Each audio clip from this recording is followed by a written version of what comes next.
on Facebook right now. Welcome, everyone. Good to see you all on a nice sunny Wednesday morning, afternoon. Today, for those of you who are new to my webinars, this is what we'll be going through. So we'll kick off with some quick intros, and then we'll dive right into the presentation.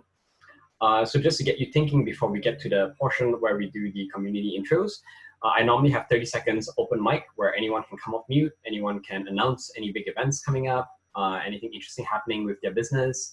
You can share any wins that you have. You can share if you're hiring. You can share if you're looking to find a job yourself. Basically anything interesting, feel free to put yourself out there. And then we'll dive right into the presentation. We will have time at the end for Q&A, but I also like to just have Q&A throughout. So if you have any questions at any time, feel free to unmute yourself. So some ground rules while we get started. First off, share your insights. I love to hear what you all have found work in your practices as well. I find that every business is a bit different. There's no such thing as a one-size-fits-all. And also, do be forthcoming and transparent. So if you see that anyone is dancing around a particular topic, feel free to call them out on it. If anyone is coming off mute to speak, I do like to try to create a nice and inclusive environment as well. So please bear with anyone if you hear any accents, if you hear that anyone is not speaking very clearly, you can feel free to ask them to clarify, but please do be respectful in space. Last thing to mention is do turn off your cell phone, turn off your tabs if you can. I know that some people will try to multitask, but in general, I find that multitasking never works well. So if you're really looking to get the most out of the experience, if you really want to learn about concepts, then I do encourage that you turn off your tabs, put away your cell phones and all the other things. Great, so community announcements. Anyone can come off mute, anyone can share. Basically 30 seconds, you have the floor. And if you don't want to come off mute, I can read out whatever you type out as well. So I'm just going to read out some of the intros that have already came in. So John is a playbook expert at kite.ai. And Erica is asking, what is a playbook expert? Sales playbook platform. So as an account executive, I help customers and prospects with their playbooks. Cool. And Erica is from Living Harmony. Erica, feel free to come up mute if you want to introduce yourself in more detail. I'm a professional organizer. So I help people get organized so they can succeed more. Great. And where I am, it's like way past my work hours. So I'm going to be mellow. I'm not going to multitask, but I'm just going to be mellow. No problem. Because I've already worked a really long day. Yeah. I actually have a workshop that's going to be coming up. We don't have the link for it yet. And if anyone's interested, they can shoot me like in the info in the chat, and I'll send them more info and they can tell their peeps about it too. It's called The Art of Letting Go to Let In. It's strategies for growth. So like how we all have to let go of things in order to let new things in. And sometimes that's challenging. So whether it's things and clutter, people in our lives, all those sorts of things, activities we need to let go of. And it's free. Great. If you don't have the link yet, but you have it later, feel free to send it to me. I normally send out a post-event email the day after as well, so I can try and share that out too. Awesome, thanks. Ritesh is just introducing himself, data scientist, founder from New York City. Can ask him anything about AI, data science, and finance. Great. Anyone else want to do an intro, or else we can get started?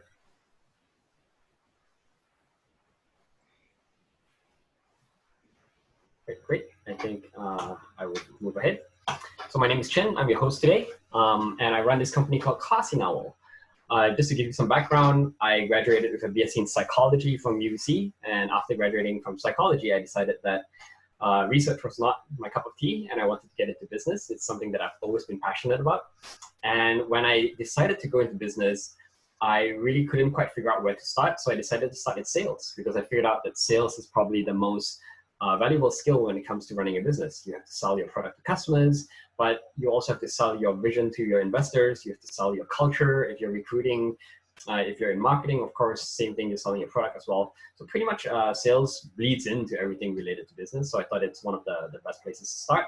And I think that it has been one of the most useful skills so far. It's taught me a lot about persuasion, taught me a lot about negotiation, taught me a lot about really strategizing around all things revenue related as well. I spent my last 5 years right after graduation in corporate sales. So at the time, I was mostly in telecommunication sales, doing retail. I was a store manager for a few different stores. And I moved up to Edmonton, managed a store there. So I've managed a bunch of stores in Vancouver as well, both for Bell and for Freedom Mobile.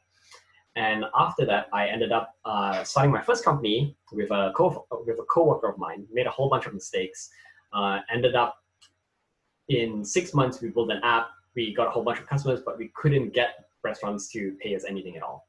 So, a sales mistake over there, we learned a lot about focusing more on the customer rather than focusing on the product. And then in 2014, decided, okay, I after going back to corporate for a bit, I wanted to, strike out and go into entrepreneurship again. I said, okay, I'm going to start a business, but this time maybe I'm going to learn from proper mentors. I joined an incubation program, which was called Spring at the time. And then I ended up working for them. So Spring, I've been with Spring for the last about 5 years, and it's a social venture incubator accelerator, and they focus on helping small business owners that are for-profit, but also doing some sort of social good, where they make the world a better place for environment, community, mental wellness, things like that. And I left Spring actually just this year in January to focus on my third startup. So Classy Novel is focused on education, and it's education through empowering people with soft skills, giving people these kind of more intangible things, like how to negotiate, how to build your network. And yeah, that's basically what I do. So in the last 5 years, I've been quite privileged to have the opportunity to work with many, many entrepreneurs, all the way from business B2B sales to consumer products, to product companies, hardware, to tech companies, to even food companies as well. So I think a lot of the concepts that I want to share today should hopefully be transferable to pretty much any company.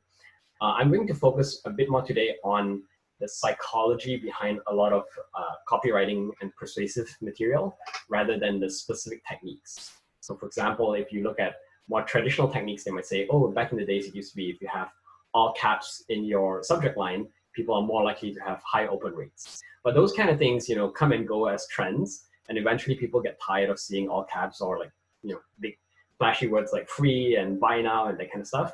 But I think whatever I'm talking about today is fairly transferable far into the future because it really speaks to the tenets of humanity. So let's dive into that. So some key things that we'll be covering today. We'll go into copywriting. We'll talk a bit about how to create relatable content. And then we will get into talking about how to get your customer on your side of the fence, help them really understand your perspective. We'll talk about pain versus pleasure. We'll talk about how to reduce risk. And then I will introduce a concept known as gradualization. And then we'll look at some case studies, and then we can do some analysis as well. One thing I like to do in the exercise portion for the case studies today is, if you want to, you can volunteer up your company website, or any website for the fact, for a live teardown. So what that looks like is you give me the website, you put it in the chat, and later on I will actually open up the website, and then we can do a review of the website to look at copy, things that we can improve on, whether or not it has all the elements that we just covered. And at the end, if we have some extra time, we can talk about more on psychology, decision-making, and negotiation as well. So that's what I hope to cover today. So maybe let's jump into copywriting. Copywriting itself, I think a lot of people who are not familiar with copywriting tend to feel that copywriting is more of a marketing aspect of things. And for those of you who have no idea what copywriting is, do know there's a difference between copyright, R-I-G-H-T, this is copyright, W-R-I-T-I-N-G. So copywriting is basically anything that is in print. And when you think about copy, so I'll use the word copy a lot in the presentation, it applies not only to the words that go on your website, not only to the text that's in your email, but it can also be the stuff that you have in your call scripts. So if you have sales reps, account executives, and they're speaking to customers, it can also be the verbal element. But copy, in essence, is really the text that goes into it, right? So if you think about it, it's like when you're in a live interaction, if it's verbal, people think of it more as sales, but when it's written, they think of it as copy. So the idea here is copy is not so much about having some fake sense of scarcity or some sort of clever tricks or anything like that. So copy, like I mentioned, is basically everywhere. So first rule of copywriting that a lot of people mess up, surprisingly, is a lot of people don't call out the customers. So normally what I like to look at is if you review copy, copy should right away immediately address who the customer is. Those are usually the most effective copy. So if you look on Facebook, if you look on LinkedIn, anytime if you see an ad or if you see someone post about something, if you see someone share an event, the first thing that will catch your eye is if they're actually speaking to you. If they're saying, hey, let's say for example, today morning I shared out an event, and the event was sales for female entrepreneurs in tech. So right away I would share, if you're a woman entrepreneur in tech, this event is for you, right? Immediately people will see that, they will associate themselves with it if they are the right audience, and then they get attracted. So that's kind of the hope to get them interested. And a lot of people don't do this. And the reason why they don't do it is because most people feel like when they are actually calling out the customer, they are ostracizing the people who are not their customer. So for example, when I posted an event, if I said, oh, it's for women in tech that are in sales related roles, if someone who is a woman in tech, but maybe in marketing, they might not be interested. So generally, most companies, when they're writing copy, they sometimes hesitate because they're worried that it might actually over segment their audience, and they don't want to do that. But what I would say is, this is probably the most important thing. So you have to do your best to actually call out the customer. So I'll quickly show you a video just to give you a sense of what it might look like. Here's to the crazy ones, the misfits, the rebels, the troublemakers, the round pegs in the square holes, the ones who see things differently. They're not fond of rules, and they have no respect for the status quo. You can quote them, disagree with them, glorify or vilify them. About the only thing you can't do is ignore them, because they change things. They push the human race forward. While some may see them as the crazy ones, we see genius. Because the people who are crazy enough to think they can change the world are the ones who do. So if you look at the video, that was basically all the video was doing.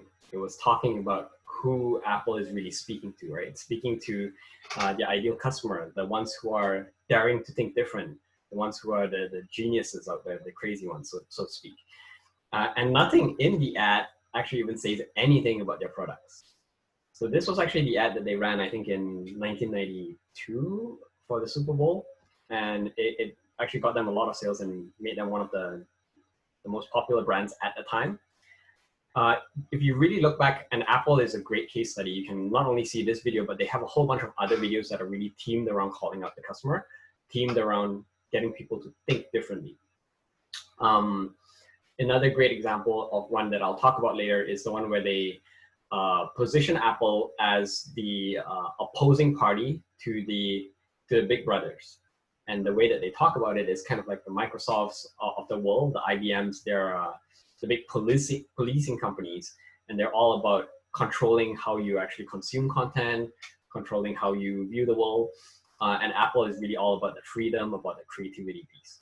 So that's kind of their vision. So if you look at a lot of good brands, they do exactly this. They focus on calling out the customer. And what's so effective about this is even if people don't feel that they're these creative folks, if they're not, if they don't associate themselves as the crazy ones, as the geniuses, they will want to be that type of person, right? So your goal is to try to create a persona for your customer where people will aspire to. Sorry. Hey everyone, this is Russell Brunson. Welcome. That video ended up playing too quickly. But yeah, if you create a persona where a customer will aspire towards becoming, that's actually a very effective way to corral the right community around your products and services. So try to think about something that people can aspire towards. And small keywords matter as well. So over here, I give this example here, freelancer versus digital nomad. So you want to make sure that you describe your customer in the language that they like to describe themselves in. So sometimes we as industry professionals, we tend to use our own language. So we might say like, oh, for example, if in Erica's case, maybe we might say, oh, I help event planners. But maybe event planners, they prefer to use some other term. Maybe they say, oh, I'm a professional wedding experience planner or something like that. I don't know. But the idea is if you find that your customers associate with some other terminology, then try to use their terminology. It makes a big difference. We saw this with Matt Estefan. He's a Vancouver-based internet marketing guru, and he ran a social media training course, and he actually used the word freelancer when he started. And by changing it to digital nomad as the subject line, he found that conversion rates went up by like 67%. So just small tweaks like this actually make a big difference. So tip number 2 around copywriting is you not only want to call out people, but you want to try to make them feel like they are part of something that's bigger than themselves. So I'll give you some examples here. So the idea is you want to try to show them that they are part of a movement, part of a community, right? A lot of people will want to feel like they belong somewhere. So back in the days, this was actually started in 2014. So Brianne, she's a marine biologist, and she said, okay, I want to start this concept grocery store where it's basically a grocery store with no packaging. So imagine you come in with your own containers, your own plastic bags, and you scoop things and you fill it in. You bring your own bottles, you fill in soap. But I don't know if Vancouver is ready for it. It's been done in Texas, it's been done in Belgium, but how can I test it? So we said, hey, why don't you try starting a community group on Facebook? And she actually started this group called Zero Waste Vancouver. So it's set up as a private group, and you can see it's grown to about 11,000 members right now. It's super active. People are posting constantly. You see people are replying in threads. There's almost a post pretty much every day, and people message in a few hours. So it's a very active organic group. So I think this is a great example. So if you look at how she branded it, she didn't call this Nada Grocery, which is the name of her store. She actually called it Zero Waste Vancouver. So strong communities, if you look at brand built communities, the best ones are actually not built around your brand. The best ones are built around causes. But if you can be the catalyst for the cause, it sets up your brand as the thought leader in the space. So ideally, that's what you want to do. Try to find a cause that your customer is passionate about and position your brand in that cause. Another great one here is polarization. Polarization, I think we've seen a lot of that, especially with Trump in the States. He does a really, I'd say, good job with polarizing the community, although probably in a bad way. But I'll give you another example of how you can polarize. So I'll play this video very quickly, and let me try to find the right place. There we go. Cash from venture capitalists to get started, and we don't even have goals to go public either. In fact, our motivation is the exact opposite. You see, we have products and services and things that we know change people's lives. But because we're fighting against the big brands, people with literally unlimited budgets, we have to do things differently. We have to do things smarter. We don't have financial safety nets because every test we take is with our own money. We have to be profitable from day number 1. So how do we do that? How is that even possible? If you ask the MBAs or look in your college textbooks, they will tell you that what we are doing is impossible, yet it's happening every single day. And it's happening through an art and a science. So if you notice, that's almost a good 30 seconds of his 2-minute video. He talks about we are not like the venture capitalists, we are not like the big brands. And then he talks about, if you look at the MBAs, the university graduates, they have the traditional way. So what you're doing here is you're identifying a common enemy. And the idea is when you have an enemy and you have the other option, and one is the bad guy and one's the good guy, people will go with you, right? So that's another way to polarize people without actually, pulling people apart. So the idea is what you can do is when you identify a common enemy, try not to call out a specific brand. So I know like in the Apple, Microsoft example, they were actually giving very straightforward examples there. But if you do that, and if you're not positioned correctly, you do risk, getting some blowback from the other competitor as well. So you can do it if you want to, just be prepared to be able to defend yourself if your competitor comes back at you. The other option is to do it like how Russell Brunson was doing it, where you call out a more vague competitor, where you might be saying things like big pharma, or we're against the traditional education system, against universities, but you're not calling anyone specific, right? So that's another way to kind of polarize people. So yeah, those are just some tips to help make your customer feel a bit more special. Pain versus pleasure. This is another thing that is underutilized, I think. A lot of people focus so much on the positives. They stay away from the negatives because they feel that if they're using pain too often, that people will feel like their company or their brand is a bit too negative, that they're kind of like the demi-downer, and they want to try to avoid that. But if you really think about it, pleasure versus pain, the reason why pain is so effective in marketing and in sales and persuasion is because when you talk about pleasure, pleasure is usually different for a lot of people. So I'll give you an example. If I say you can make, or you can double your revenue. So let's take that as an example when I put out copy. If I say double your revenue, for you, double revenue might mean many different things. For one person, it might mean, okay, doubling my revenue means I have financial freedom. I can work from anywhere, I can do anything I want with the money, right? For someone else, doubling your revenue might mean, oh, I have financial stability. So if you look at it, stability and freedom are two opposing values, but then the kind of means behind it, which is doubling your revenue, is the common pain point. So when you use the language, when you're writing copy, if you focus too much on the pleasureful aspects of things, it might speak to different people in different ways and you might not relate as well. Pain, on the other hand, usually a lot more relatable because it's very straightforward. If you don't make your sales, you can't run your business, right? So the idea is focus more on the pain if you can, and try to use pleasure only if you really know that that is what your customers aspire towards.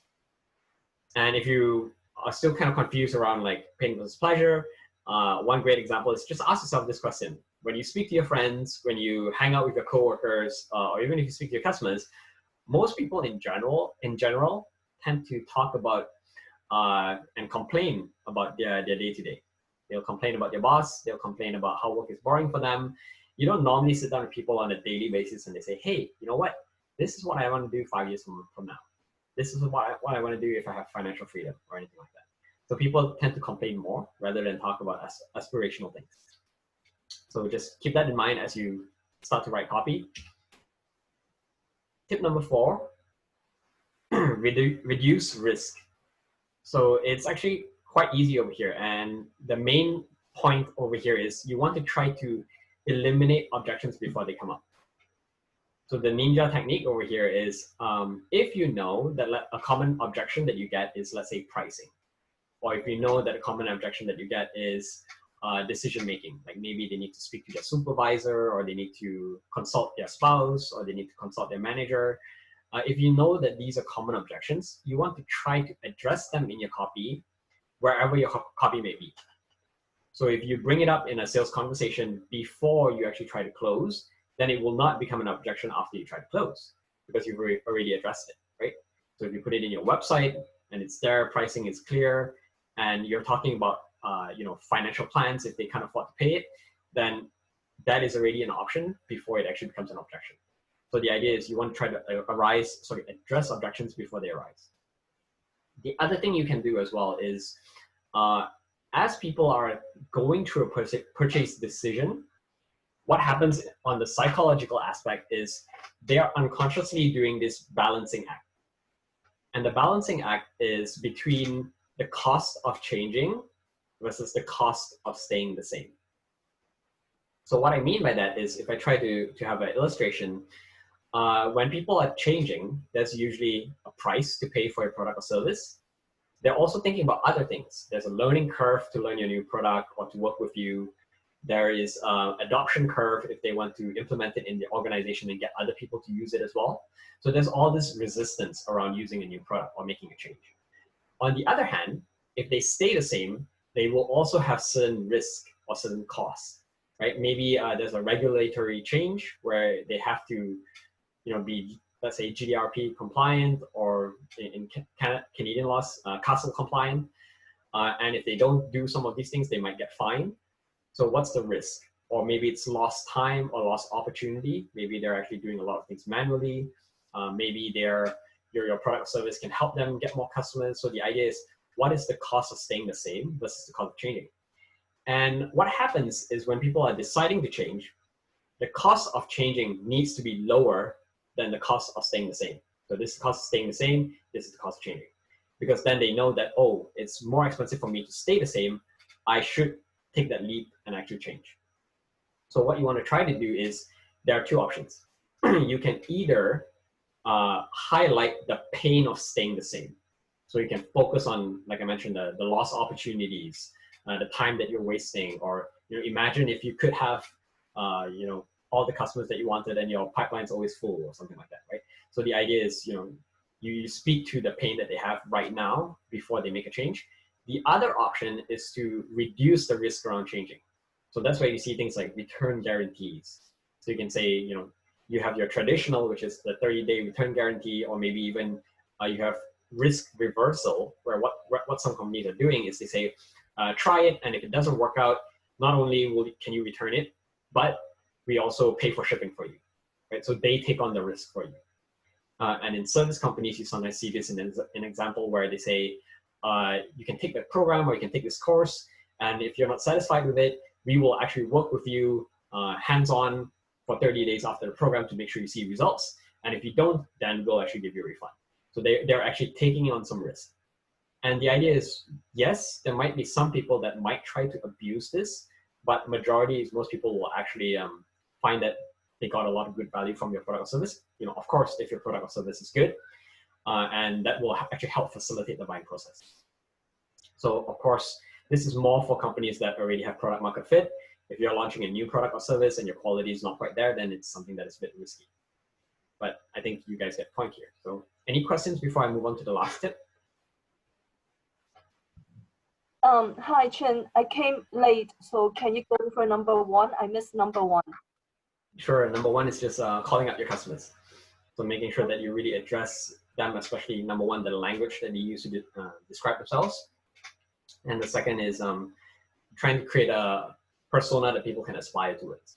So I won't go into too much detail to avoid repeating myself, but you can watch the recording. Okay. Ritesh? Yeah. So there's a lot of data showing that the more text you have, the more above the fold and on the sales page, the lower your conversion. So can you talk about balancing that with overcoming objections? Because the more objections you address, the more text you will have, and the more text you have, the lower conversion. Yes, wonderful. And thanks for bringing up this question. So I would agree. Number one, the stats don't lie. The less text you have, the better your conversion. Where these companies that have a wall of text struggle is they fail to realize that sales is not a single interaction. Those where they are actually making a mistake is they're trying to convert people on a single landing page. So that's their mistake. The idea is you should break up your copy to all the different conversion points. So maybe it might be some basics on their website, and then maybe people might eventually book a demo call with them, and then that's where they address the objections in the demo call. So the idea is, it might be an email, it might be a call, but try to break it up. Cool. Other questions or comments?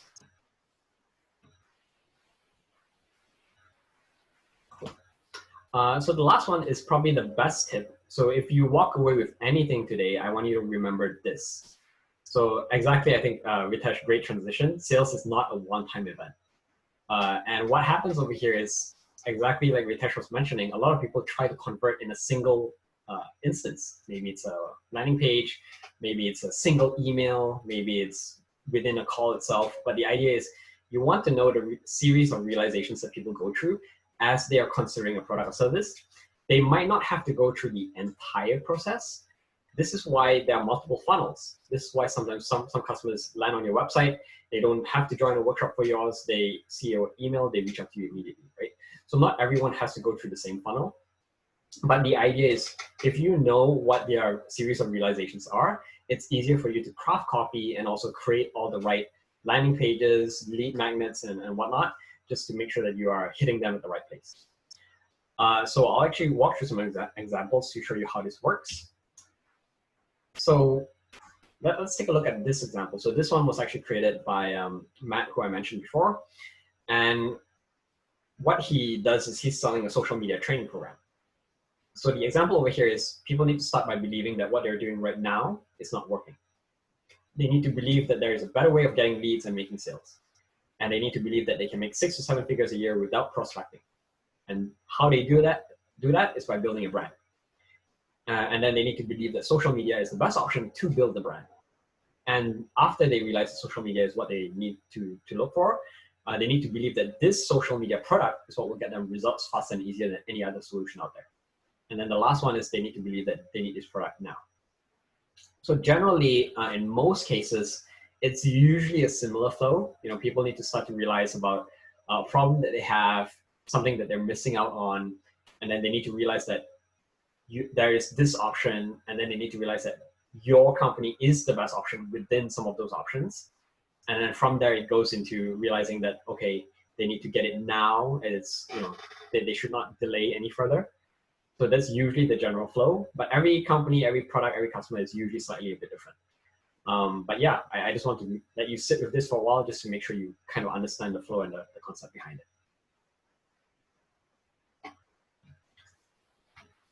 I'm going to quickly take a look at Facebook just to check if there are any comments, questions.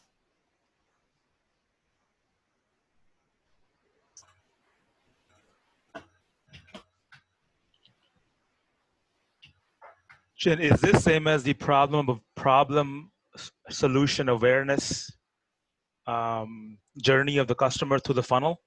Yeah, great question. I think you might be referring to one of the previous workshops I ran where I talked about how most people, when they're pitching their solution, they talk about problem, solution, and then alternatives.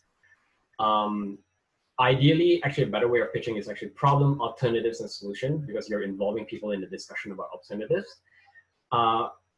That is more on the pitching side of things. This gradualization actually includes some elements of marketing as well, so not just sales. So I'll give you an example. So let's say if we look at HubSpot. So HubSpot, for those of you who are not familiar with them, they are a CRM tool. And a CRM tool stands for Customer Relationship Management Tool. And it allows you to track your customers all through the sales journey, but even beyond that as well. Account management, you know, how often they're interacting with the product, retention, things like that. And the idea is, with HubSpot, if people are not familiar with CRMs, the first thing they need to realize is they first need to understand what is inbound marketing. So what is inbound marketing? It includes elements like, you know, email marketing, it includes elements like landing pages, email campaigns, you know, automation, tracking your customers, tracking your funnel. And once people understand some of those concepts, then people will start to shop for options. People will shop for landing page builders. They will shop for email marketing tools. They will shop for, you know, pipeline management software. And the idea is once they start to shop for different softwares, then HubSpot wants to try to insert themselves as the best option that ties everything together, right? So there's some element of the marketing side of things where when they're creating content, they might say things like, they might create blog posts like, what is inbound marketing? They might create different, let's say, videos or maybe even tutorials or guides on how do you do email marketing. So you're getting a bit more specific there. And then they might talk about, okay, what email marketing tools should you consider, or how do you choose the right email marketing tool for your business? And then once they do all of that, they might position themselves as one of the best tools depending on what the customer's needs are. And then they might say, okay, after that, you can try a demo. So eventually they're kind of walking people through this series of realizations, right? And it's a very powerful concept. It's not only for business, but it also really applies in the real world as well. So if you look at, and this is probably a bad example, so I'm not asking you to do brainwashing, but if you look at back during World War II, or is it World War I don't quite remember, but North Korea was capturing prisoners of war from the US. And what they would do to those prisoners is they would actually go through this process with them. And that's how they would kind of brainwash people to defect and disclose information about the US. So how they would do it is they would eventually slowly help people move through these series of realizations. So they would say, okay, look, the way we treat prisoners is not as inhumane as you think. We would give you cigarettes, we would, you know, give you free time, give you the ability to actually express yourself in the prison. And then eventually they try to highlight that democracy is actually not as rosy as you think it is. And they would try to slowly indoctrinate you into different concepts. And then eventually once you realize that, oh, your traditional train of thought is actually incorrect and there are other flaws and gaps in your logic, then that's where they try to insert themselves. But the idea is you don't have to try to brainwash your customers. It's just really about understanding their perspective and how they go through decision making. Great. So maybe a quick exercise. I want you to take maybe about 5 minutes, and I want you to reflect on, it can be anything. It can be a customer, it can be if you're running a business or if you're working in a company. What is the series of realizations that your customer or whoever you're speaking to needs to go through in order to be persuaded of anything, right? You can even apply this to, let's say, if you're inviting friends to go hiking. What is the series of realizations that you have to get your friends to go through if you want them to come with you on a hike? So take 5 minutes, I'll let you go through that.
And as you can guess, I'll probably love if some of you would want to share some of your examples as well later on.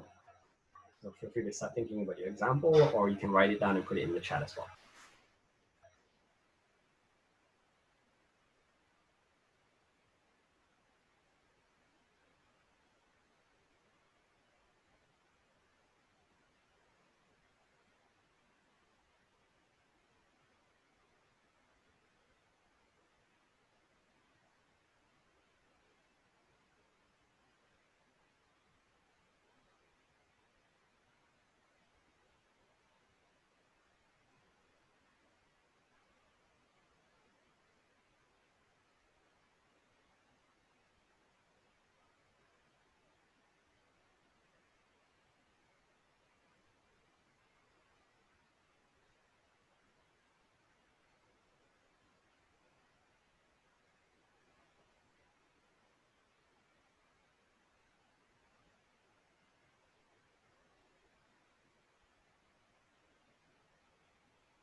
Right, great. Anyone want to share their examples? I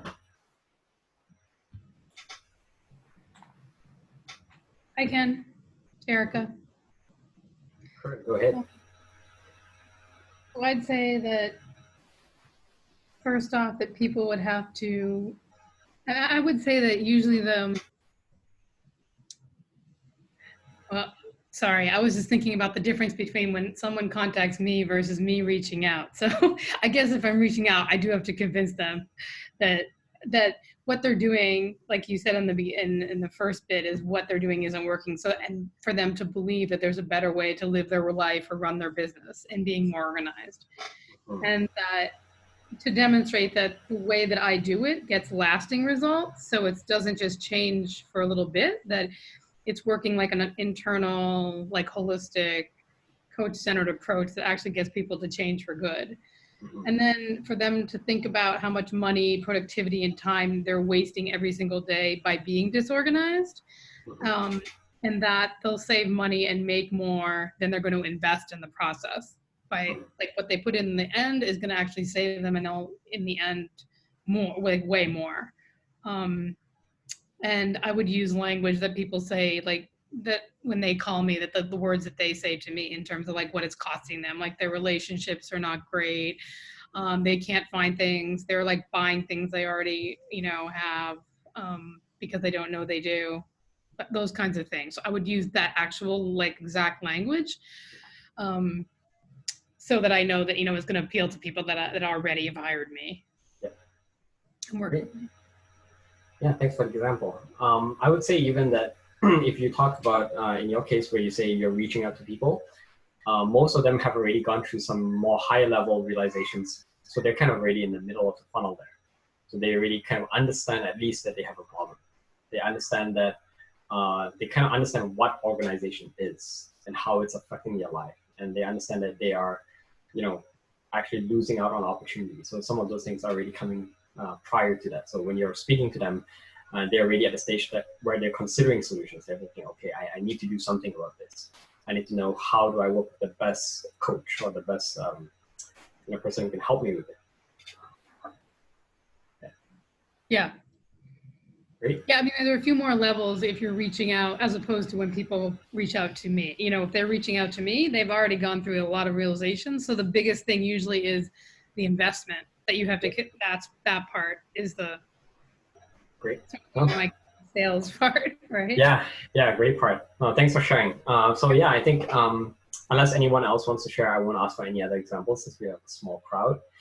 But the point I want to make over here is, like Erica mentioned, if you look at this series of realization and this exercise, it helps you not only build sales content, but it also really helps you speak to the marketing side of things as well. What needs to come prior to that? How can you educate your customers? How can you be a thought leader in the space as well? So just think about it if you're kind of struggling on creating content, if you're wondering what you should do, then this will also help you with that. So maybe I'll go through an example to show you how I use some of the strategies that I just talked about to actually create some actual copy in a company. So this is one program that we used to run at Spring, and I think they still run it. It's called a fundraising roundtable. The idea around the program, to give you some context, is it's a fundraising training program.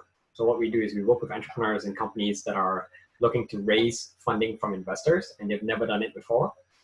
And we help them through the process by educating them on terms, helping them understand the process, helping them understand how to find investors, how to speak to investors, and eventually how to close the round as well.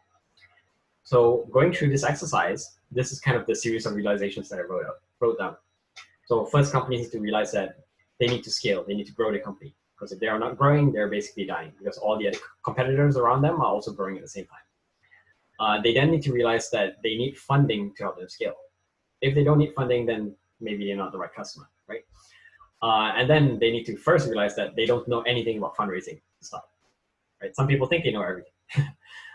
And then once they start to realize that there's actually a lot that they don't know about fundraising, I want to try to position that Spring is an expert at fundraising.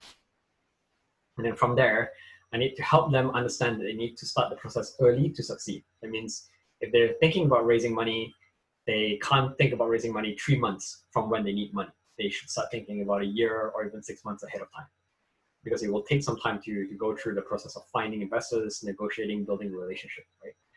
And then finally, they need to realize that the course that we have will help them save money and time on raising their round.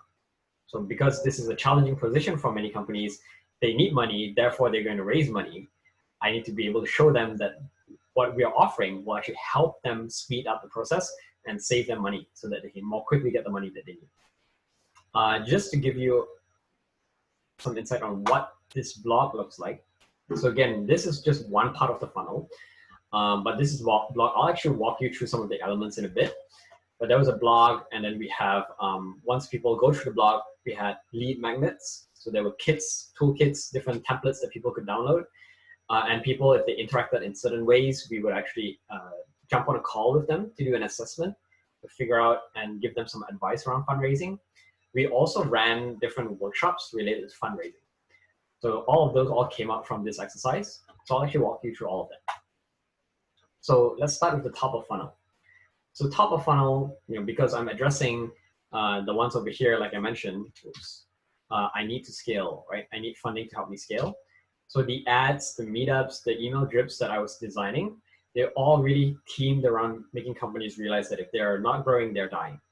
So some of the content that I put out include, how do you know if your company is stalled?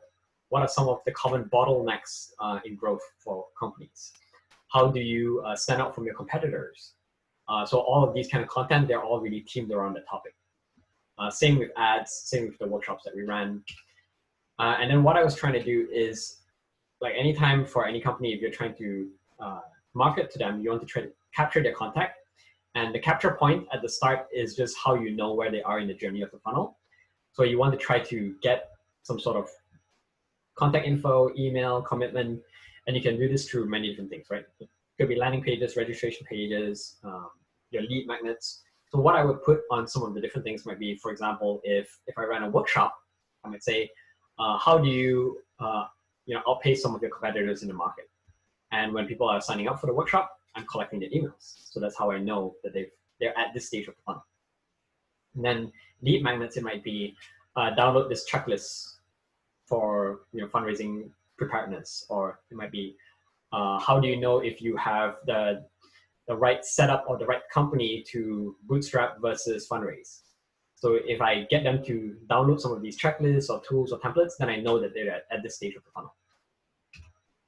Mid-funnel, this is usually where it becomes a bit more hands-on. So that's where videos, webinars, workshops, they are more relevant at this point.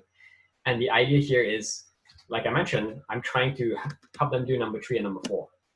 I'm trying to show them that they don't know a lot about fundraising, and I'm trying to show that we are the expert. Sorry, Ritesh, you had a question? Yeah. So are you showing them the mid-funnel content only if they have gone through top of the funnel? Not necessarily. Not necessarily. Okay. So they don't have to go through the top of our funnel, but they could have consumed content somewhere else, and then they realize, oh, you know what? I'm ready to fundraise, but I need help with fundraising. Then they could also come to us as well. So not everyone has to go through your entire funnel from start to finish. Wow. Okay. That is pretty cool. So they can independently find the middle of the funnel content, and that's fine. Yeah. Okay. Yeah. So that's the idea. And I'm just designing different things at different places so that I'm capturing people and trying to what we call nurture the leads as they go along. But of course, there are leads out there that are already nurtured, and we also want to capture them as well.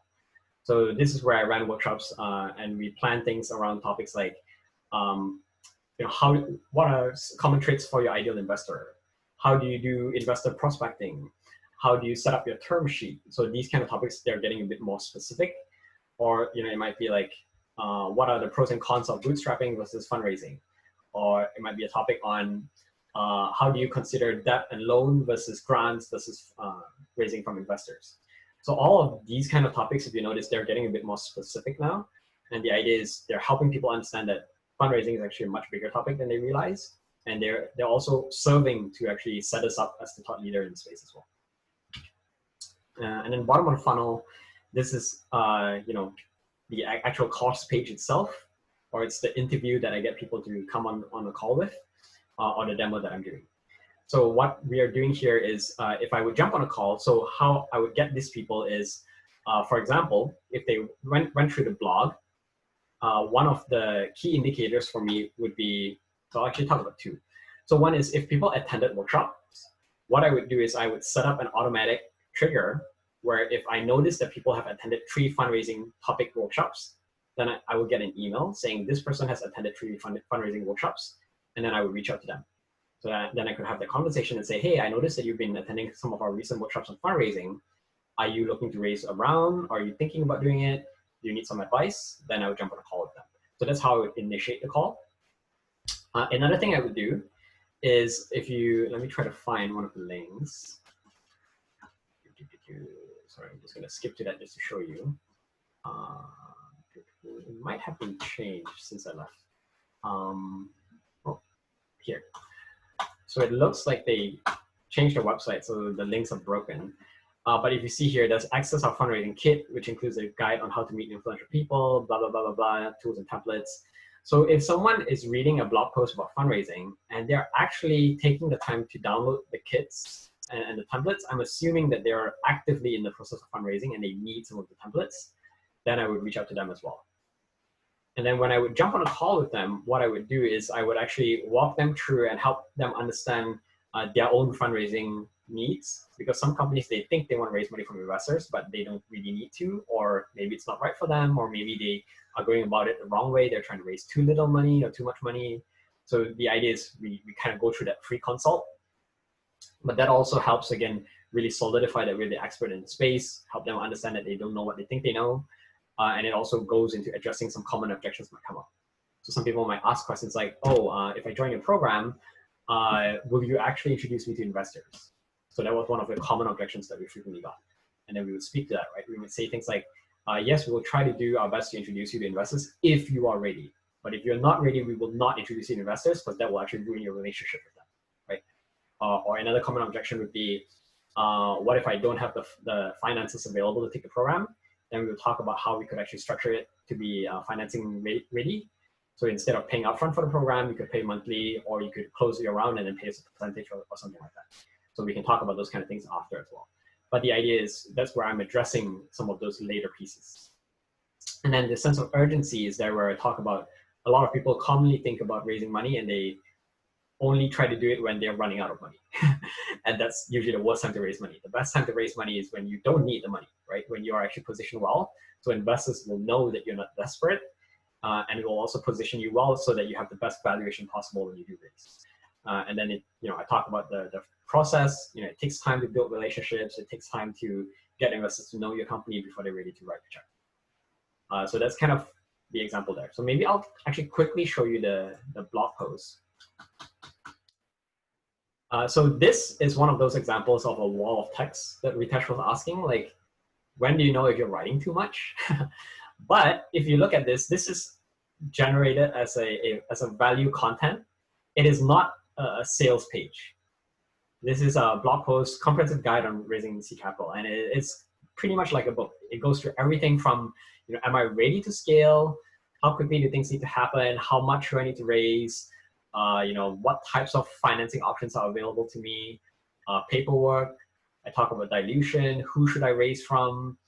Angels, VC. How to get started? How to identify your ideal investor? How to prospect? How to build a checklist? How to pitch to investors? What goes in the deck? Due diligence, negotiations. Everything is in there. And what I'm going through is this is really that beef where I'm helping them understand that they realize that they actually don't know a lot about fundraising. And then the sales page is actually quite simple. I don't know if I can find it, but let's see. Fundraising roundtables. Again, they might have changed it since I left, but this is the application page. It is actually a lot shorter than that blog post. So you can see it's quite visual, light on text, easily readable. Testimonials, there's how it works, that kind of stuff. But again, yeah, you don't have to have everything on one single page. Any questions or comments on this example before I move on?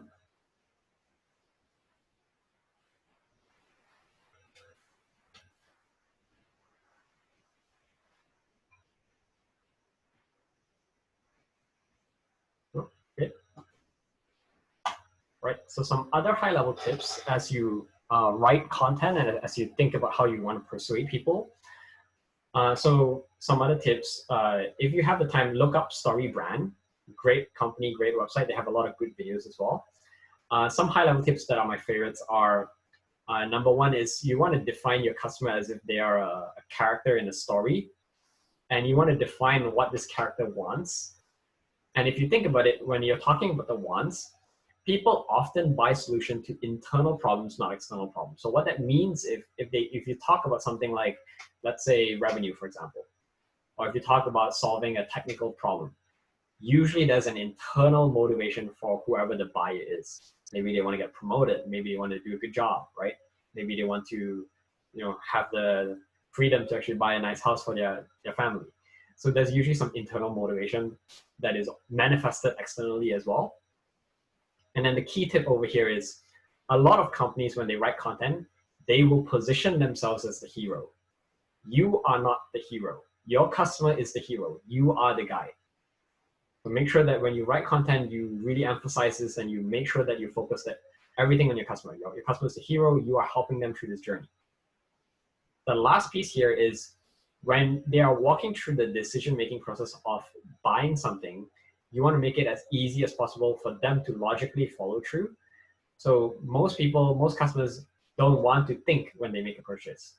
So you want to give them a plan, show them that step 1, 2, 3. This is what happens when you apply. You click on this, we go through an interview process. We give you a quote, and then it's finalized, whatever it is. So walk them through the process of what happens after they click on the buy now button. Some common mistakes, and then I think we can go into some teardowns. So vague headlines, I think we talked about that. So it's not calling up the customer, no strong call to action. So at the end of it, there's no follow-up. What do they do? Is it, download a guide? Is it book a demo? Using a lot of our language, like we are the best company, blah, blah, blah. You want to focus more on you language. It's more about the customer, right? So instead of saying things like, most companies struggle with growth, you might say, your company might be doing this, or your company is facing this problem. So it's more about you, your type of language, rather than I, we, or our kind of language. And of course, the last thing is when you talk about your service, don't feature pitch. A lot of people do that. They focus too much on like, we include this, we do this, we do that. That doesn't matter. It's focused more on the value proposition. What is the value that you're bringing to your customer? And if you're struggling with understanding value proposition, one example that I love is Techstars. They talk about the Super Fire Mario.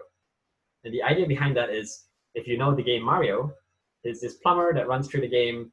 He grabs this magical flower, mushroom or flower, and what happens is once he has the flower, he turns into Super Fire Mario. So Super Fire Mario, he's invincible. He can walk through enemies. He can throw fireballs. Your idea is that's your value proposition. When you're selling a product or service, your product or service is the flower. So don't sell the flower. Sell them Super Fire Mario. Sell them what they are enabled, what they become when they have your product or service. So that is what people get inspired towards, right?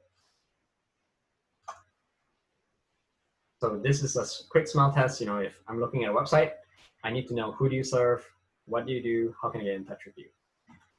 So let's go through some examples, and then we can do some live teardowns.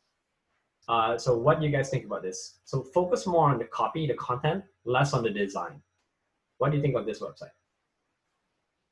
How would you improve it?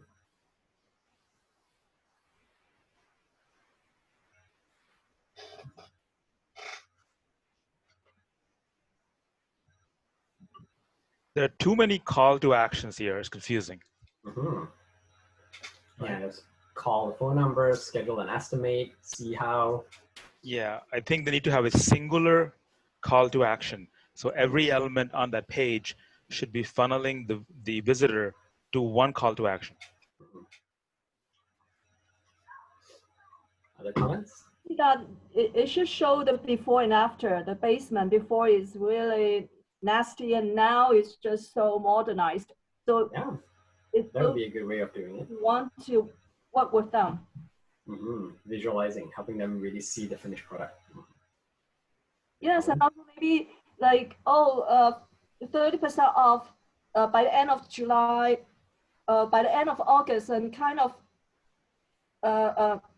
prompt me to maybe I should, call them and find out more, because then I want to take advantage of the 30% off.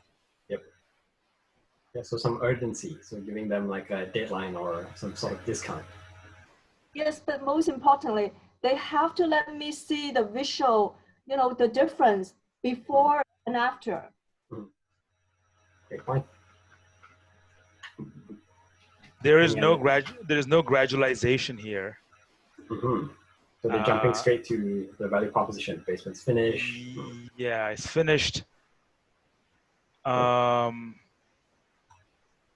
Yeah, I don't know how they would fit it in, but something I observed. Cool. It's not identifying who the the name of the what the person is, how they identify themselves. Like, yep. You have a basement that needs to be finished, like that kind of thing. I think that's what you're saying, right? Yeah, good point. So who's the customer, right? Cool. Maybe I'll give you an example and show you what it looks like after it was fixed.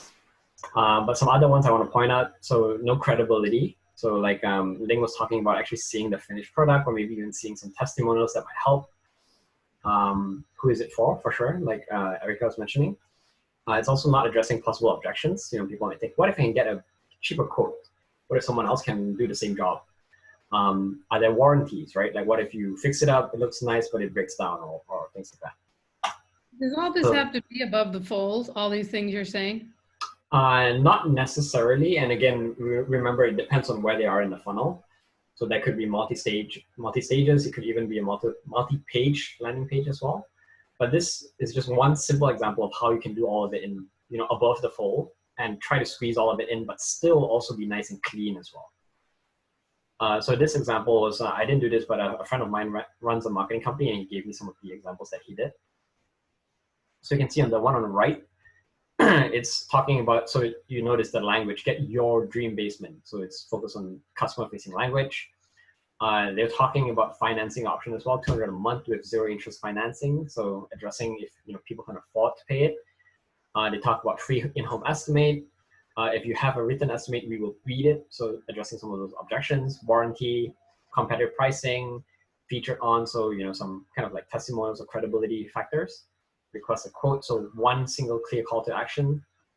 3-in-1 basement finishing. We include mold proofing, waterproofing, gas protection, blah, blah, blah. So again, might be a bit better depending on who they could address. But I think they deliberately left it quite vague because basically any homeowner needs the basement finish. So it's not specific to any one specific person. But you can see some small improvements, and they could see some improvement in sales as well. So let's look at another example. This one I love because it just looks so terrible. But this is a logo design company. So what do you guys think? How would you fix this?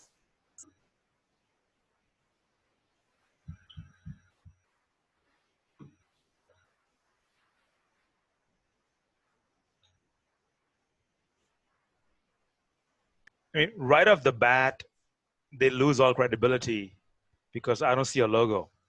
It's like you. Oh my gosh, that's great. That's so obvious. That's It's awesome. like you build websites, but you're showing me a text page. Yeah. Yep. That's yes. I've seen other websites like that where they say they do something and they don't do it themselves. Like you design these kind of websites when they don't have a good website themselves. You're like, no. Yeah. Yep. It was so obvious that I couldn't see it. Good call. They also have. I also just think the all caps thing. I hate it. I hate it everywhere, and I just think it looks really bad. Yeah.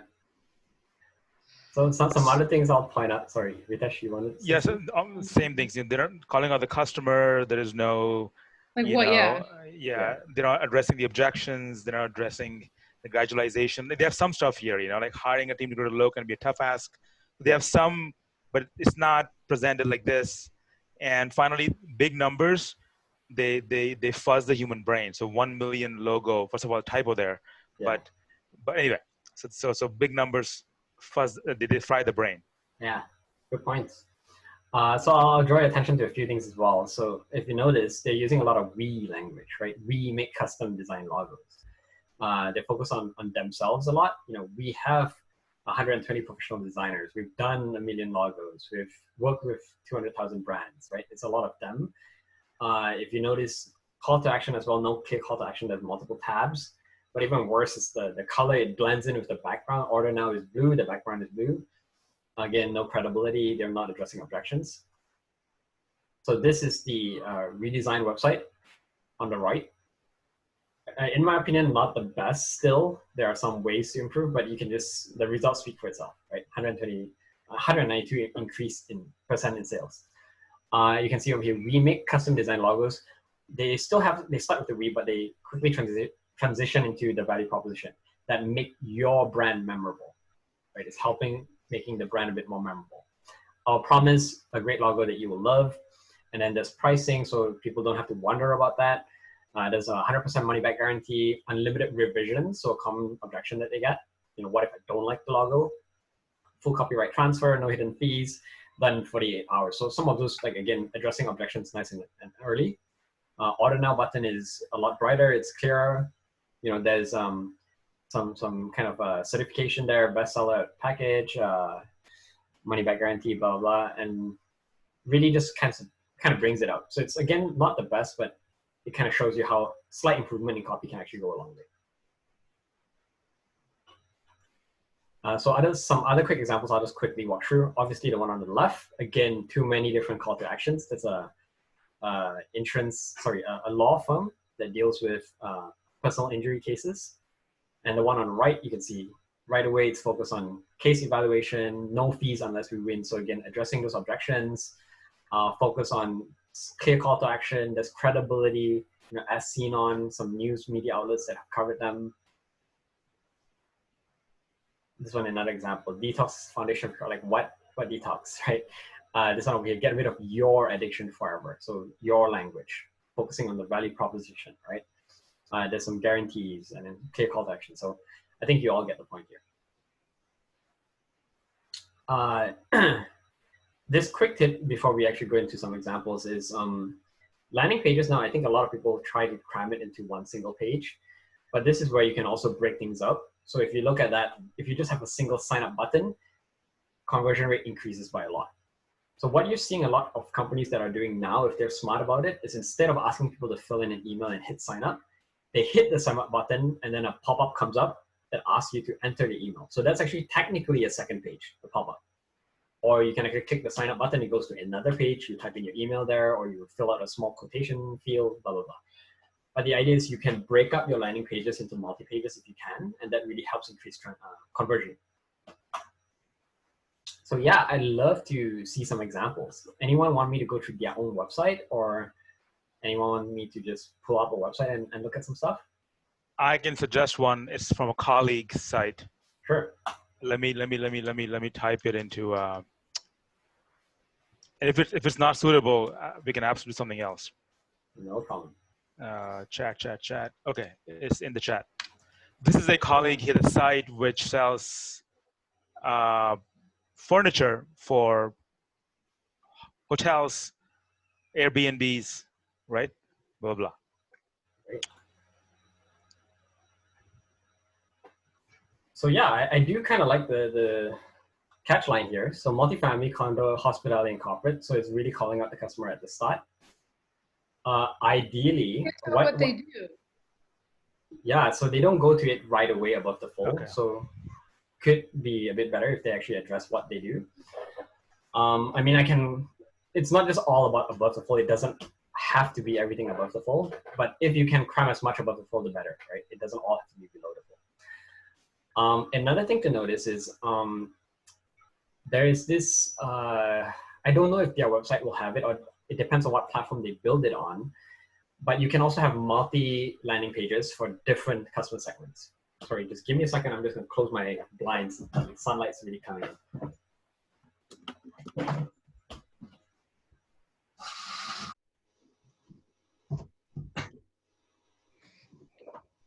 So let me actually give you an example of that. So this is Squarespace. Squarespace, okay. I don't know if Squarespace can do that, but this is one other way of them doing it. So there's this other company I work with, and if you actually notice, they have all of this here. And normally what they do is when people visit their website, people actually don't visit their website through Google. They normally visit their website if they're searching something, or if they see an ad, or through social media, and they don't see the default website. So the default website just says pain-free online appointment scheduling app. But if you notice, this landing page is a landing page designed for tattoo artists, right? So spend less time on your phone, more time on your art, speaks more to them. They have different pages for, let's say beauty salons. So spend less time scheduling, get more time with your gorgeous clients. So if you can create custom pages for your specific segment, it actually does a few things. So one is speaks to them more naturally, but also increases your SEO as well. So that's one thing they can do.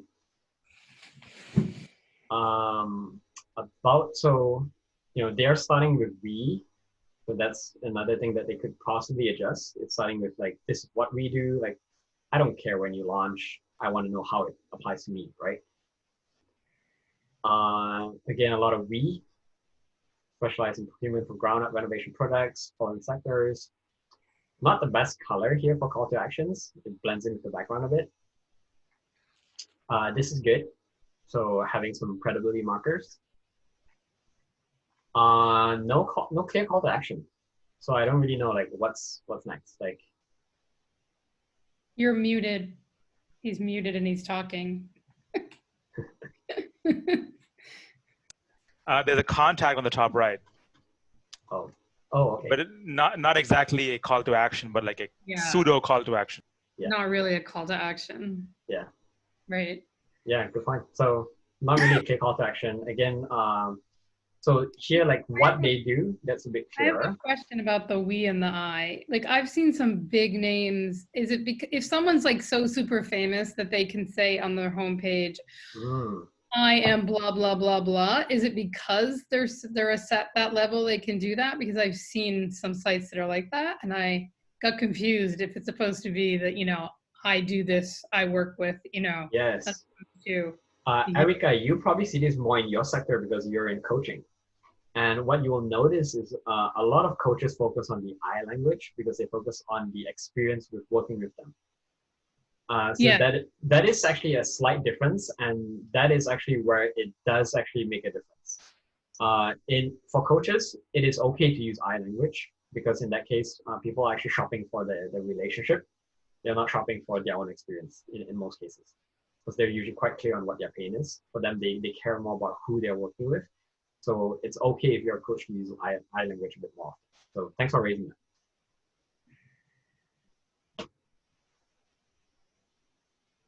Does that answer the question, or? Well, I'm not really just a coach. I actually, some of what I do, I physically go into a space and I do it with somebody. And it depends on the client. And some people I'm coaching virtually. Yeah. So I've been toying with that idea of what my homepage would be like. You know what I mean? Because like I said, I've seen some really big name people who have this whole thing, I blah, blah, blah. And I thought, that doesn't seem right. But because I hear that's really bad, Yeah. So the few things that you consider as you figure out like what's the best approach. So number one is whether you are building a personal brand or a company brand. So normally a lot of people who use I language, they're focused on a personal brand. So that's what they're doing. If you're building a company brand, you want to try to actually use more you language more on the customer. The other thing to consider as well that is, sort of against the regular mold is it depends on your product or service, how experiential focused it is. So what I mean by that is in certain cases, certain products or services have very apparent value. So those are the ones who will do best through advertising, through ads, because people can immediately look at the ad and understand what the value proposition is.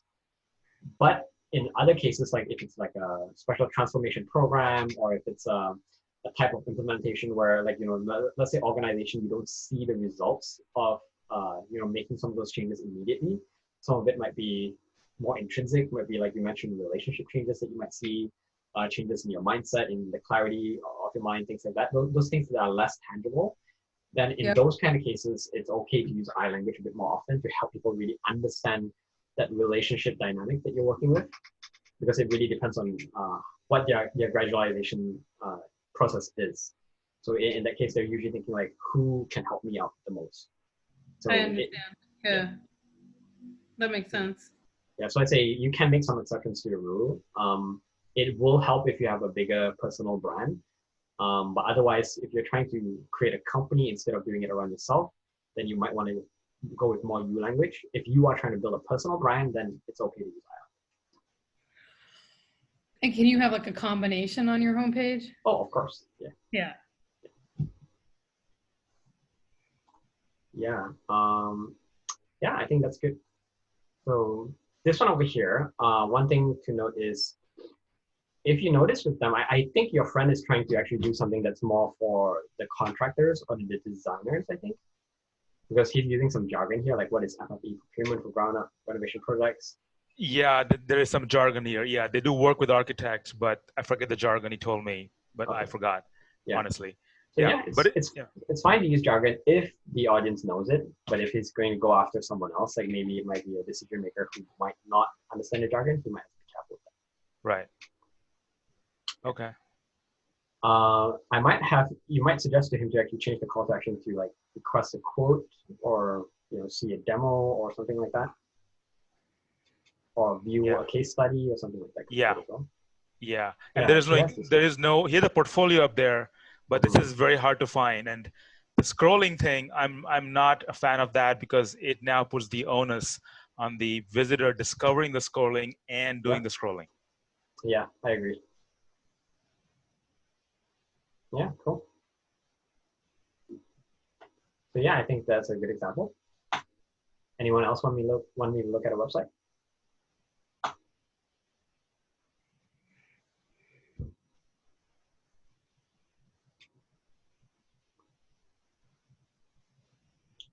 Chin, is this your framework that you have developed, or? Ooh, I don't know. It's actually probably a mix of a bunch of different frameworks over the last few years.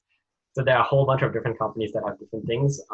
I don't have a specific thing that I go through, but I have a rough checklist that I've built. But yeah, it comes from a whole bunch of different companies. Not to hijack this, but I think you should write this up, make it an ebook, and sell it.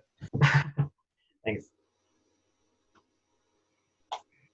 Great. If nothing else, maybe I'll just quickly show you that checklist, and I can send the slides to you all as well. So this is the checklist I go through when I look at a website. So number one, does it call out the customer? Does it make them feel special in some way? You know, like I mentioned, a part of something bigger than themselves. What's their pain? You know, the so what test. Does it help them understand why should I care? Is there a big promise? Does it help them? Does it expand on the desire? So like Ling was mentioning, the visuals, helping them see what it might look like. Specific solution, is your offer clear? Backing it up, social proofing, credibility, uncovering objections. Are you answering all their questions? Are you making it difficult for them to say no? Are you giving them something to say yes to? Scarcity. And then lastly, you know, I mentioned the U test. Is it about you or is it about them? And really at the bottom of it is all about gradualization. Are you walking them through that? So I mentioned the hiking one as an example. So this you can see over here is, you know, if you're asking someone to go hiking, most people would just put up a Facebook event and say, hey, let's go hiking, right? But if you actually walk through the same logic that I just went through, this is how you do it, right? Let's go on an adventure. So it's a big promise. And then you are painting the picture. You're helping them understand. You've been sitting in the office all week. Let's go out, breathe some fresh air, get some, you know, great sights. You can hone in on different emotions. You can show them pictures, help them visualize the hike. You can, you know, talk about the smells that they might have, the things that they can touch, go swimming in the water, things like that. And then credibility. All our friends are coming. You can say John's coming, Amy's coming. You can talk about like, oh, right now it's super busy because everyone's desperate to go outdoors because of COVID. So you can kind of highlight some of those credibility points. Overcoming objections. You know, I'll drive. Don't worry about logistics. I'll pack everything. I'll cook. You don't have to think about anything. Just come, right? And then urgency. You can say, let me know by this Friday. I only have 2 seats left in my car. So if you put those elements, you can see how something as simple as asking someone to go hiking can actually be a lot more persuasive as well. Can you go back to the other slide for 1 second? This one? Yeah.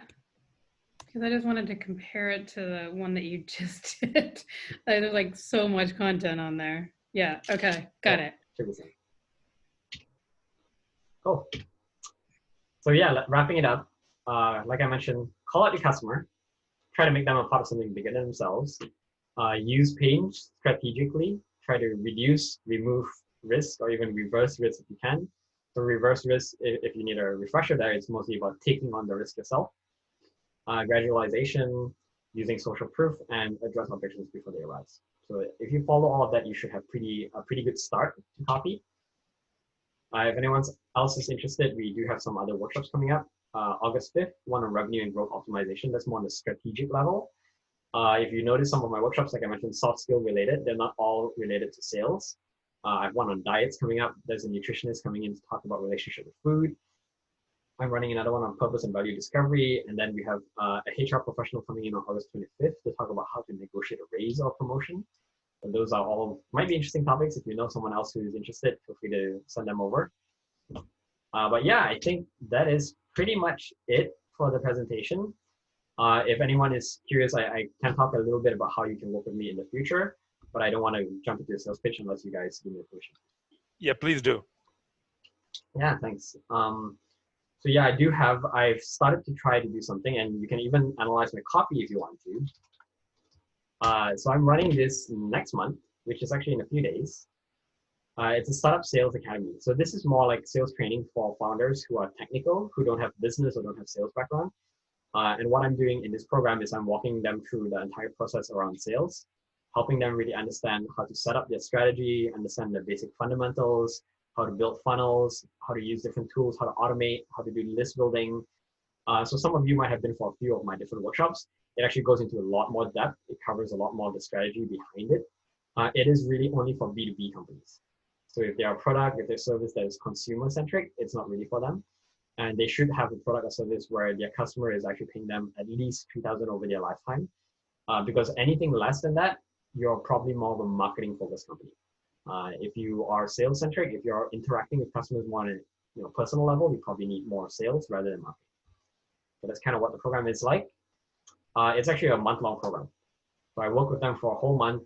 There are some workshops, but there's a lot of activities, a lot of exercises. There's a lot of feedback. I actually dive into a lot of stuff as well. So yeah, there's a bit of a program, and that's basically it.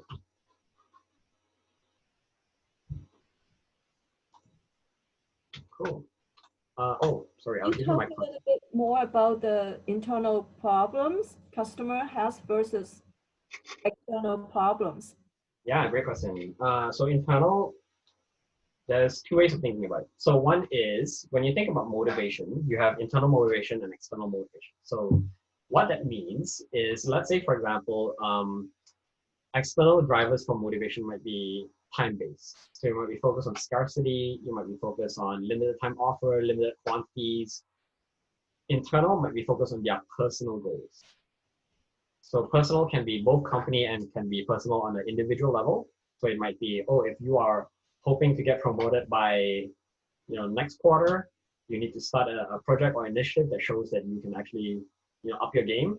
And this is one of those projects that you can take on, like working with us and trying to double your revenue or whatever it is. So that's one example of internal motivation. The idea is you don't want to force them to do something, but you want them to say that they want to do something. So that's one way of thinking of it. The other way of thinking of it is more, if you think about even on a purchasing level, most decisions, although it's even a company-based decision, it's usually driven by an individual. So that's where you want to understand what the motivations of the individual are. So that's the internal versus external. So external is more the organizational level, internal is the individual level. You're thinking on an individual level, what are they motivated by? They want to prove themselves. Maybe they want to get a promotion. Maybe they want to show people that they can actually do what they set out to do. So it really depends on who your buyer, who your user is, but the idea is to speak to their personal motivation and really come from them rather than come from you, rather than saying, hey, you need to do this by this day. It's more like, hey, if you want to double your revenue, or like when I was talking about fundraising course that we had at Spring, instead of driving things where we would say, oh, our next cohort starts next month, we would focus on more like, when do you want to raise capital? If you want to raise by this date, you need to start by this date. Then we might talk about when the cohort might be. Maybe it's not now, but you could join a cohort at a later date. But the idea is to help them really understand where their timeline is and make sure that they are accountable to their own timeline. So then you don't have to hold them accountable. You don't have to say, hey, you want to sign up now? You can just go back to them and say, hey, you know what? You said you wanted to do this by this date, so you should get started now. Right? Is it the same as some coaches are trying to sell their coaching course or mentorship course that they say they're going to change your mindset when they can shift your mindset and you're going to bring in the wealth or the relationship you desire to have or the career you like to establish? And is it similar because they are working on your internal mindset? Somewhat similar, but I'm not a fan of how they write copy. Why I say that is because I think it's usually a bit vague. So if you notice, they're focusing on the pleasure aspect of things, not on the pain. So that it becomes vague for everyone, right? If you say change your relationship, change your idea of wealth, help you bring in more money, like all those things could mean different things to different people.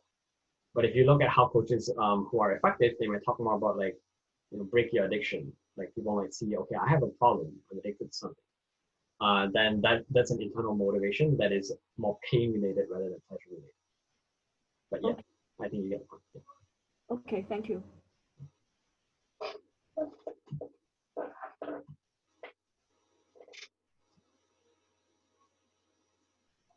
Oh, can you quickly talk about, did you say you have Yahoo, the web page, or the Google web page to quickly talk about? Yahoo or Google? I don't remember mentioning any of those. oh, you were asking us to give you an example of a cover page, and then you said if you don't have an example, then I'm going to talk about Yahoo or Google or Microsoft or some web page. I didn't say those names specifically, but Google and Yahoo are like really big brands, so it's very different for them. So what you will see with bigger brands is the bigger your brand, the more well-known your company is, the less specific your value proposition needs to be. So for example, if you look at Spotify, Spotify is music for everybody. That's their tagline, right? Everybody can be for any customer. But usually when you're a smaller company, it's more important for you to be specific on who your niche is. So if you really look at, let's say, even Amazon as an example, Amazon back in the days, it was never about like, we are the platform for everyone. We are the bookstore for nerds who want to buy books online. So the value proposition can change as your company grows and scales for sure. Let me see. I think Evernote's a pretty good example. I think doing it for any big brand will be very problematic because they have already optimized it for their segments. Yeah. They have a whole army of engineers and UI people doing this and marketing people. So then doing it for niche websites, which is the target market, makes more sense, or startups or B2B companies. Yeah, because it depends on like how much you've already invested in the marketing aspect of things. The marketing and branding, that's kind of the top of funnel. They're not seeing your website for the first time. Most people don't even use Evernote by looking at the website. Most people already know about Evernote. They downloaded the app and they just go. Right? But if you notice with the language, your notes, your language, front and center. It's not about us. Focus on what matters most. That's the value proposition aspect of things. Manage everything from big projects to personal moments. Capture ideas, inspiration, never lose track. They're not talking about features. They're not saying, hey, we give you bullet point notes. We let you save your notes in the cloud. No features. It's all about the value proposition. At work, at home, everywhere in between. Everyone's planning, pricing, design, fit your needs. So yeah, everything is important. There's a lot of the language, the way it's designed is really focused on the you aspect, the value proposition, collaborate with the team, some credibility markers. That's a rough example. They seem to do both, like the tangible, like you were talking about, and the intangible, and the value that's deeper. Yeah, a bit of So both. like sometimes people call me and they'll say like, oh, I can't find anything. The underneath that is, that's really stressful. My life is stressful because of that. So there's like the two layers. There's the immediate, and then there's what is it causing you, like consequences that are really negative. So I would say in some cases, it's quite important to make sure it's tangible as well. Because some people don't like the kind of wishy-washy language. Exactly. I think like they do that. They say stay organized wherever you are, and then they'll say to focus on what matters. They're saying both levels. Like why do you want to stay organized wherever you are? Oh, because then I can focus on what matters. I have more free time and it's easier,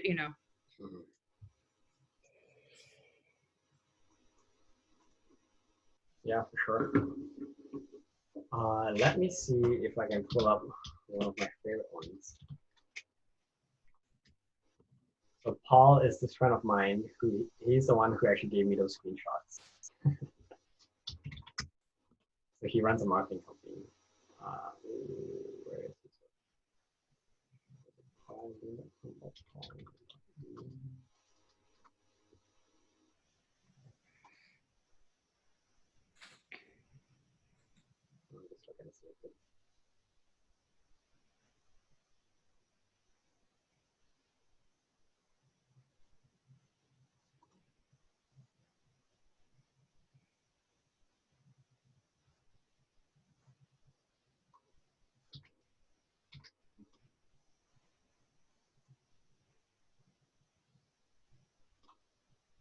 So, like, this is his website.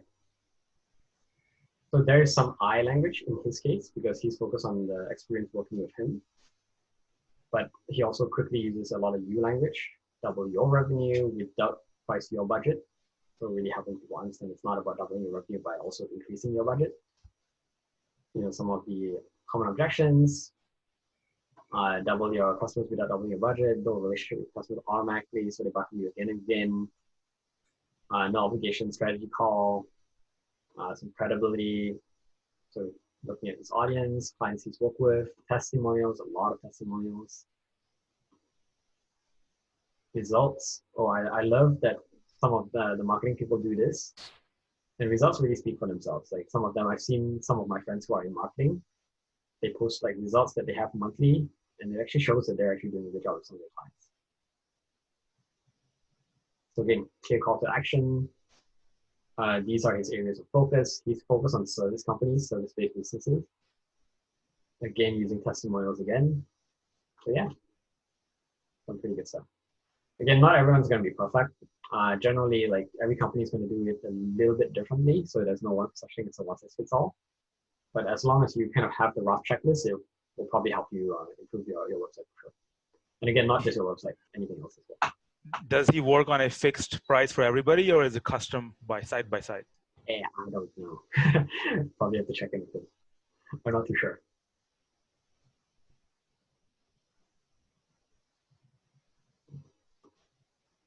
Cool. I think that's basically it. Any other questions? If not, we can wrap it up. It is 7:37.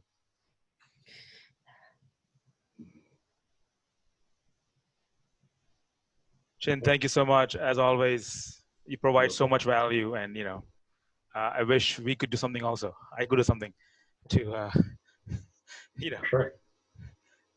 So yeah, you normally post a donate link. I don't know if you still do that.